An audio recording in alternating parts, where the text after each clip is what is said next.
Hi there, James from Game Solutions, and today I want to talk about world-class service. So this video, it doesn't matter whether you have a product or a service that you offer to customers. It's really important that you truly understand what a world-class service is for you and your business. Now, let me give you an example. So imagine having a restaurant and a hotel, and we've all been to hotels and we've all eaten in restaurants. What's the difference between having a basic standard restaurant and a top of the range Michelin star restaurant? And what gives them the ability to charge more in the Michelin star restaurant than it does in your local bistro? Well, this all comes down to the PR and the marketing of the company and of the restaurant themselves. But it's also about the world-class service that they aspire to deliver. Now, with a restaurant, the highest rated restaurants do struggle in certain areas because they give an amazing service, but they sometimes lack on the consistency, and that's why some of them actually look up to the likes of McDonald's, because whilst the food quality is not as good, the consistency is better and everything is the same. But in a high-class restaurant or hotel, they offer world-class service. And that's what you need to do in your business. Now, it doesn't matter whether you've got a restaurant or you've got an accountancy or you're a carpenter or you're a personal trainer or a photographer. It doesn't matter. What matters is that you need to truly understand what world-class service means in your industry, and then you can work out how far away you are from delivering that. Now, before you worry about the fact of, oh, I think I deliver a world-class service, I think if you're honest, you think you know you don't, and there are ways and areas you can improve on. But I also think if you're concerned about the gap between where you are now and what world-class service looks like and it being too big, just hold thought. Watch the rest of this video, because I think you'll be surprised that the steps you need to take are probably not that big and possibly not that costly. So, what does world-class service mean? For me, it means having an experience. Now, I can go into a retailer and buy a can of baked beans. There's no experience there. I'm buying a product, and that's a commoditized market. But when you're delivering a big product or a big service, you want your customer to engage with you and that customer journey to be an experience. And you need to be different to everyone else. So, what you need to do is you need to work out the flow of that customer journey from start to finish and probably beyond. And each stage of that, what would you expect if you were that customer, that perfect solution to be, that perfect world-class service to be? Now, if you have customers, great. You already have an ability to ask them. And you've probably done a really good job for them already, but go and ask them, how could we have made this even better for you? And believe me, they will tell you. And you'll be surprised. There'll be little tweaks that they would have asked for. Probably more to do with communication than increasing and improving your product, as it were. They probably just wanted to be kept more informed or given more detail. All of these things you can do. But what you need to do is you need to map out the process of what that world-class service looks like. Now, I can hear you saying, but I'm a startup, James. I've got no customers. What do I do? Really simple. Put yourself in the shoes of the customer. Imagine you were buying that from a company in the market that isn't you. What's the perfect world-class service and the world-class solution that you would want to see? Map it and spend some time doing it.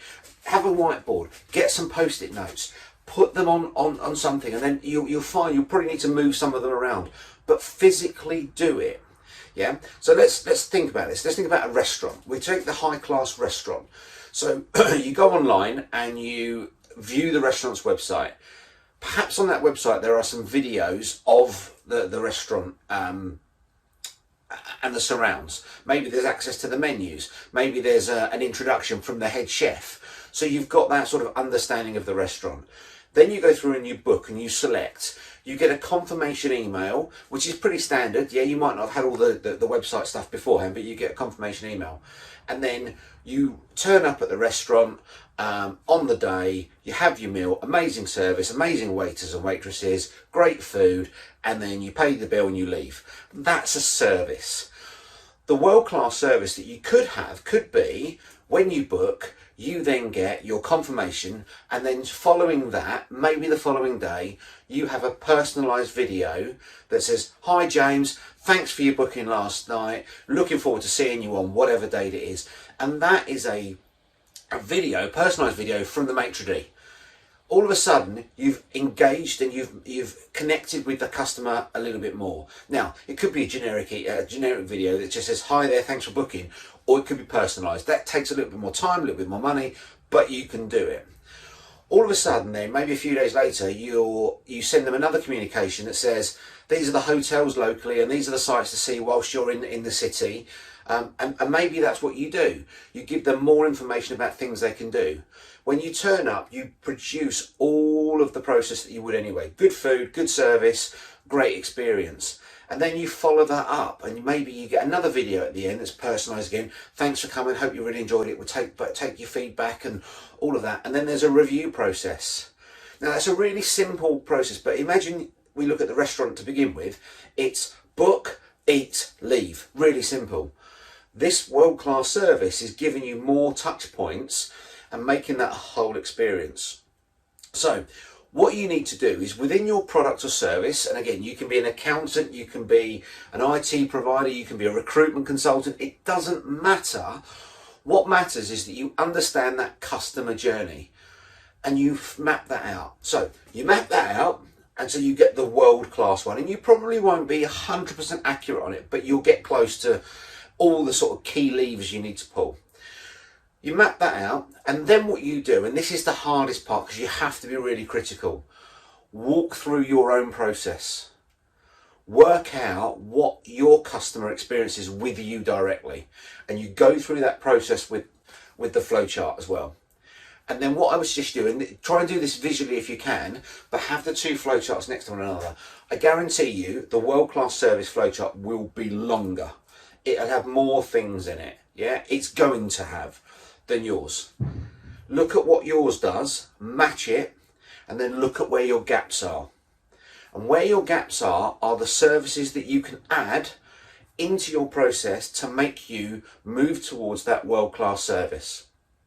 Now, when you do that, you're going to see some really weird and wonderful stuff, I'd imagine, that all of a sudden, that restaurant, for instance, or that business did this, and that's really expensive. And let's look at the personalized videos.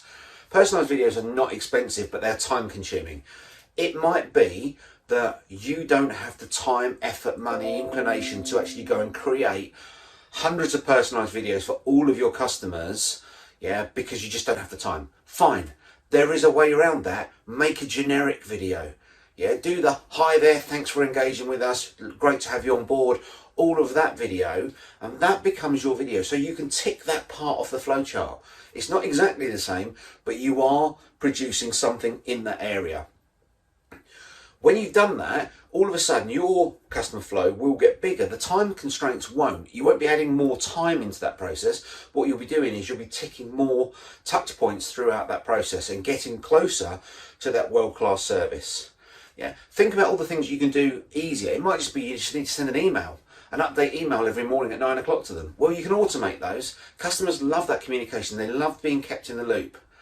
So, key takeaways from this. Think about the fact that you need to be moving towards, and you need to understand what a world-class service looks like for you and your business. And again, doesn't matter what business. What does that customer journey look like from start to finish? And if you were the best in the world, what would you be doing? And what are your competition already doing? Then work out what you do, map the two together, find the gaps, and work out how you can fill those gaps in a cost-effective manner. Yeah, you don't have to match it exactly, yeah, but move towards plugging all those gaps, and that will help you starting to move towards becoming a world-class service provider in your industry. Now, if that's unclear, or you'd like some one-to-one sort of work and help with you trying to establish what that world-class service looks like for you, it's something I do with my clients already, but what does that world-class service look like for you? If that's confusing for you, drop me a line in at hello@gainmoresolutions.com and we can have a chat. It's really simple. Work out what the process is in a world-class service, what yours is, fill the gaps. Happy to help. Say, drop an email into hello@gainmoresolutions.com and we'll be happy to help. And I look forward to seeing you on the next video.